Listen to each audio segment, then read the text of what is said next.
politicians who have become bootlickers, that they can go and call people names and starting gaslighting Kenyans, saying that our children are abducting themselves and they are killing themselves.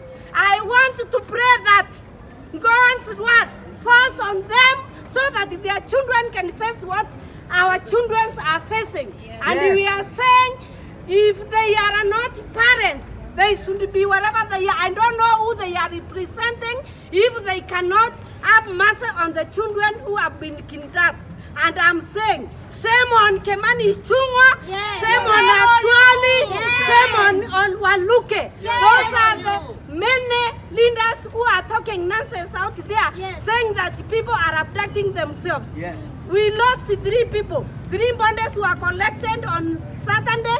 We want them to tell us whether they abducted themselves and kidnapped themselves, and then they killed themselves and took themselves to the mortuaries.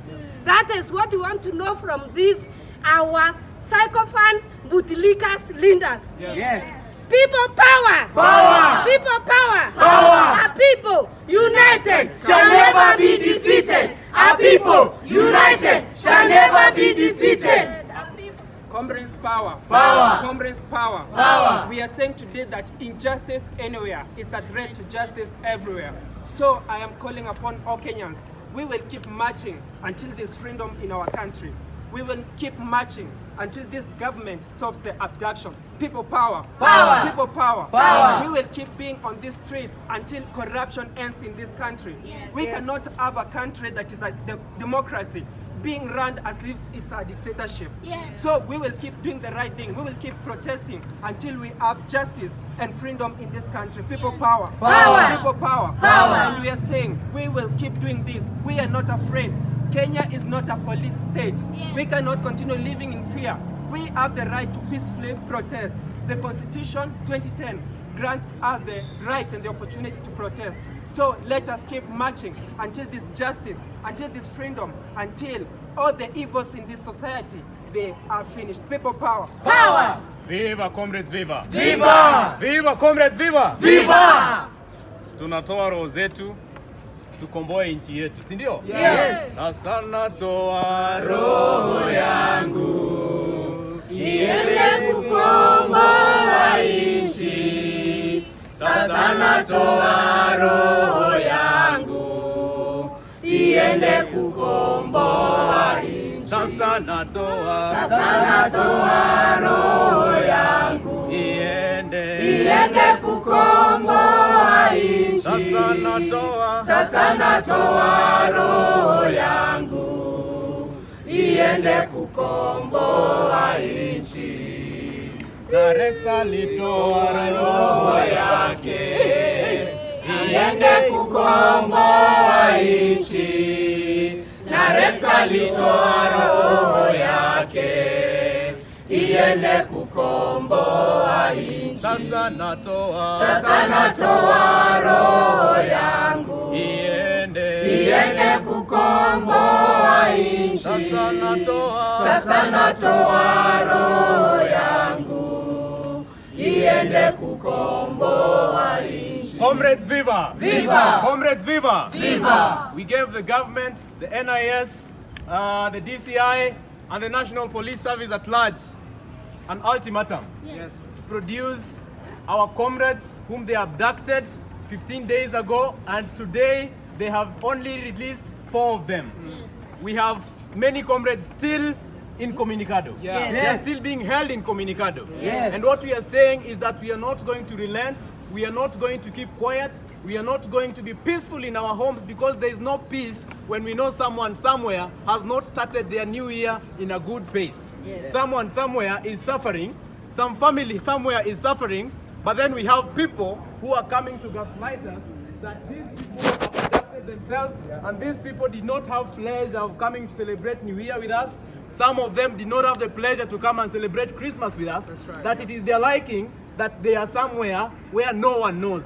You see that kind of gaslighting? We are not going to allow. So what we are saying is that we are still on the street because we want all the comrades to be released. Yes. And their release is not going to be an assurance that we shall not continue marching. Yes. We shall continue marching because we are fighting so many injustices, Yes. not just abductions. Yes. But today we are here to say, release Mwaivu, release free Kibet, and yeah. free Mbisi. And Kavuli. And Kavuli is already released. Okay. So release all these people, then you shall have peace. Otherwise, if that is not done, we are going to continue with what we are doing because it is our right enshrined in the Constitution of Kenya 2010, and we actually feel that Kenya needs change. Yes. Comrades, power! Power! Power, comrades, power! Power! Viva, comrades, viva! Viva! We shall march until all Kenyans are free. We shall march until all Kenyans are free. Yes. We shall march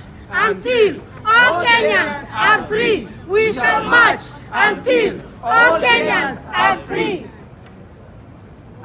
Thank you, comrades. Thank you, media, for being here with us. We are at risk. You there on that side, we here on this side. Nobody is free. You don't know if you'll get home if you leave here. Even from here, we don't know if we'll be picked. If you look around, the police are present. Why do they show such intimidation to women and to Kenyans who are afraid for their lives? Down From them. with intimidation, down. Down. Down with police intimidation, down. Down. Down with police harassment, down. Down. This is completely unnecessary. There are parents who are languishing, who have not been able to sleep because they don't know where their children are. And that no parent should ever have to go through what they are going through. On their behalf, we ask that their children be released unconditionally and immediately and unharmed. If this government has nothing to do with it, we want to know why we are seeing people here who are hooded and others in uniform with batons and with tear gas. We want to know why we are being intimidated, right? Because these same people are the same ones who are picking us, snatching us from our homes, from our neighborhoods, from our places of work. And that should completely come to an end. So on behalf of the parents who are looking for their children, who've been looking for their children, we are asking, please release these children. Let them come back home to their families, to their loved ones, to live the life that they are supposed to live. If the government has got nothing to do with this, why are they not investigating? Why can't they tell us? And if they can't do that, then they should resign. This government should go. Because if they cannot keep us safe, then what business do they have leading us? They cannot lead us and kill us. They cannot lead us and snatch us. It is not going to, it's not going to be business as usual. We want to be free. We live in a free country, and that's the way it must be. We must protect our country, people. We must protect our country. Nobody is coming to protect it. Those who keep saying they are donors, those people who keep saying people are being paid, if you look around here, it's just moms, it's just sons, it's just husbands, it's just brothers, fathers, even in your media. Look around, tell me who's being paid. Who has been paid to be abducted? Who's being paid to be beaten? No one. Mjinga ni nani?